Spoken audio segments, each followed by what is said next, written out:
Hey my natural beauties, welcome back to my channel. It's Taya here. So how many subscribers, welcome to you, and I'm so glad that you are here. I'm glad that you subscribed to me. So I decided to cut my hair, and by cut my hair I mean cut my Kanekalon crochet braids, and I wanted to cut it into a bob. This is my first time cutting a bob on myself, so I don't really know if I like it yet, but I was very bored, so I had to change my hair. Like no. So I think I'm going to get bored again pretty soon, and I'm going to be adding some color to it. I like the cut, but I'm not sure like the way it is styled right now, but can go on for now, I guess. This is my hair. I had no idea where to put it, so I just did this.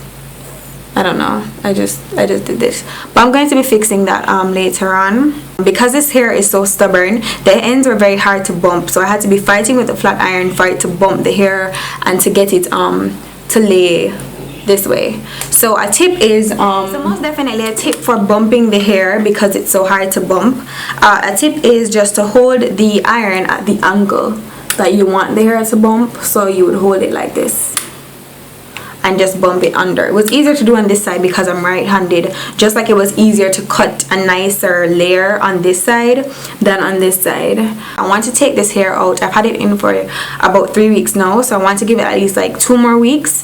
Being that I did wash it, it's not that bad. So yeah, I just wanted to record a video to show you guys how I cut this. I'm going to be fixing it over time, especially when I add my highlights to it soon. It's going to look a lot better, but for now this is what I have, and if you guys want to see how I cut this, then just keep on watching. Don't forget to give the video a thumbs up. Also, don't forget to head on over to Facebook and like my Facebook fan page. Follow me on Twitter and Instagram at naturallymisstaya, and I will definitely see you guys in my next video. And hi again to all my new subscribers. Thank you guys so much for subscribing. So yeah, I'll see you guys in my next video. Bye.